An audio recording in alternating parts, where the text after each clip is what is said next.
Why you feel ashamed of who you are? Not have you ever hidden who you really are just to be accepted? Maybe you've laughed at jokes you found offensive, stayed quiet when you disagreed, or pretended to like something you actually hate. You felt that uncomfortable knot in your stomach. That's shame talking. But here's what Freud discovered. This isn't weakness. It's war. A psychological war happening inside you right now. Before we dive into why you feel ashamed of who you are, hit that subscribe button if you want to understand your mind and explore what Freud uncovered about human nature. Trust me, this gets deep.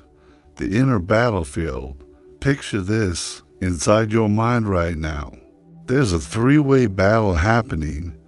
Think of it like a reality TV show, but the contestants are parts of your own psyche. In one corner, we have what Freud called the idea. Imagine a 2-year-old who wants everything now. Ice cream for breakfast. Yes. Tell your boss exactly what you think. Absolutely. Kiss that person you just met. Why not? In the opposite corner sits the superego, your inner judge, prosecutor, and moral police officer all rolled into one. This is the voice saying good people don't think that. You should be ashamed. What would everyone think? And caught in the middle, the ego, you, the diplomat trying to make peace between a demanding toddler and a harsh critic.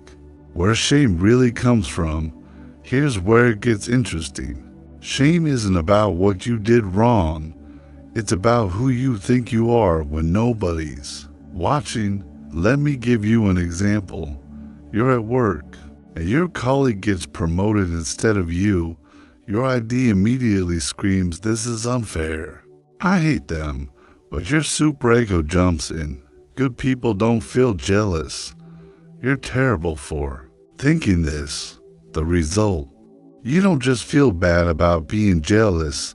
You feel ashamed of being the kind of person who could feel jealous at all. Freud called this moral anxiety, the fear that your true self is somehow wrong, dirty, or unacceptable. The mask we wear. Think about social media for a second.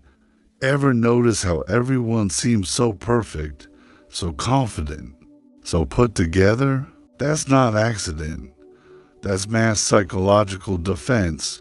We create these personas, these masks, because we're terrified that if people saw our real thoughts, our real desires, our real struggles, they'd reject us completely.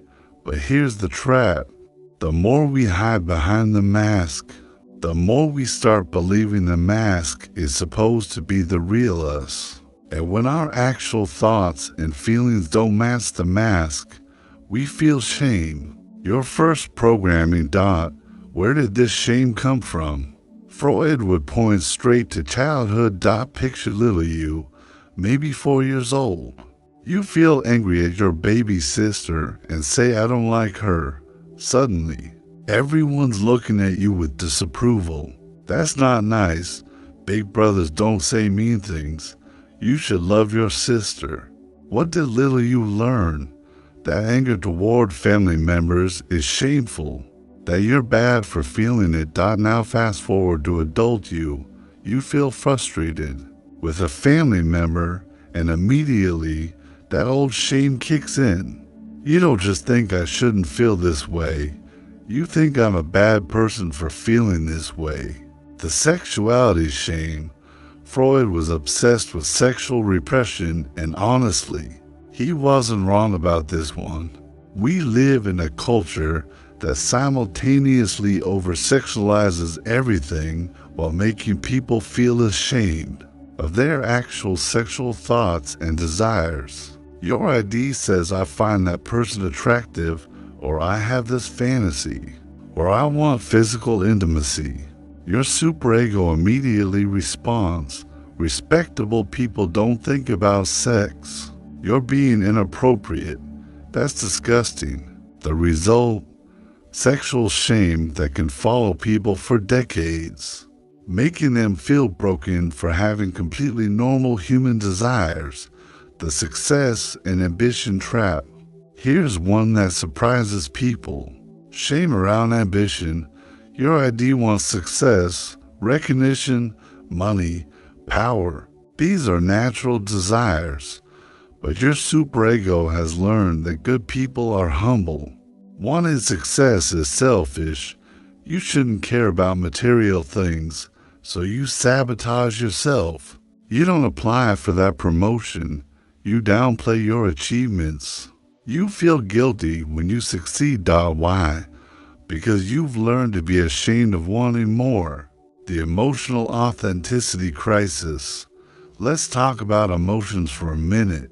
How many times have you heard "don't be so sensitive," or "you're overreacting," or "just think positive"? Your ID experiences the full range of human emotion: anger, sadness, fear, jealousy, disappointment. But your superego has a very short list of acceptable emotions: happiness, gratitude, maybe a little controlled concern.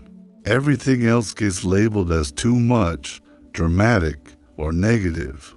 So you learn to be ashamed of feeling deeply. You apologize for crying. You suppress anger until it explodes. You pretend everything's fine when it's not. The perfectionism prison. Here's where shame gets really sneaky. Through perfectionism, your ID wants to try things, explore, make mistakes, learn through experience. But your superego has decided that mistakes equal failure, and failure equals shame. So you don't try new things. You don't take risks. You don't share your creative work. You don't speak up in meetings. Why? Because you'd rather do nothing than risk being imperfect. The comparison trap. Social media has turned comparison into a 24/7 operation. But the psychological mechanism is ancient. Your ID looks at others and naturally evaluates. I want what they have. I wish I looked like that. Their life seems better than mine.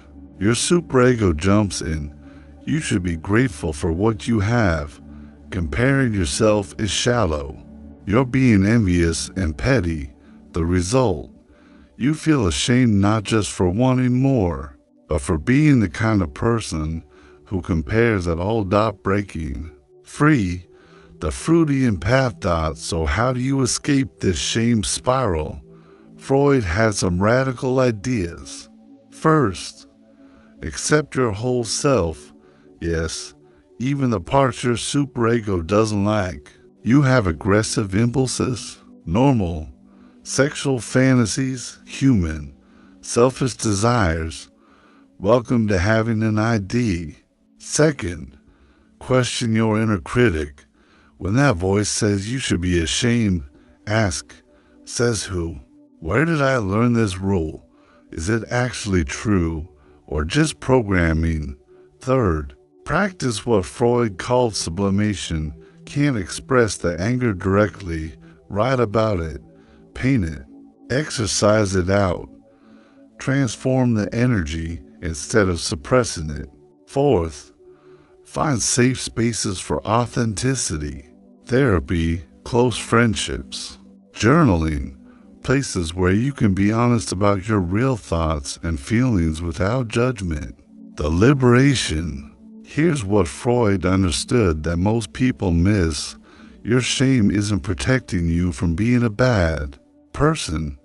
It's preventing you from being a real person. Those thoughts you're ashamed of, everyone has them.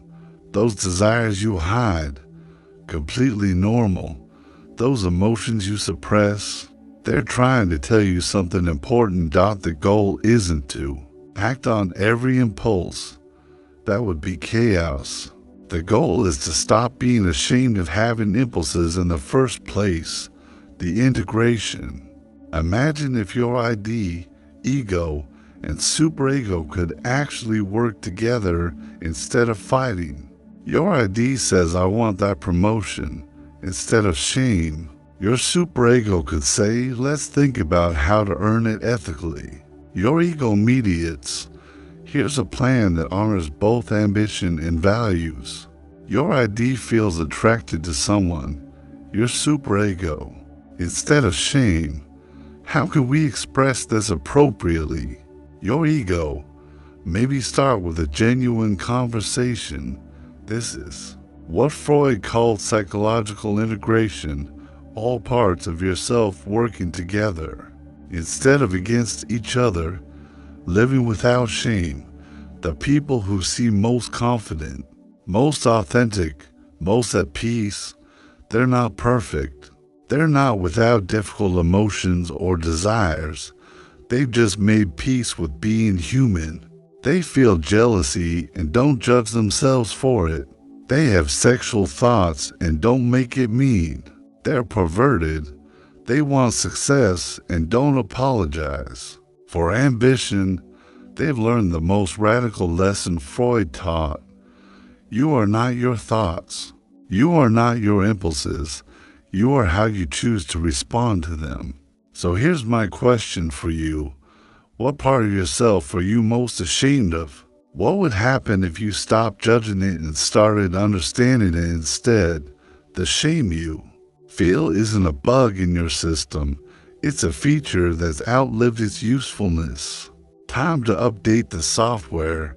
If this resonated with you, hit that like button and share it with someone who might need to hear this. And drop a comment.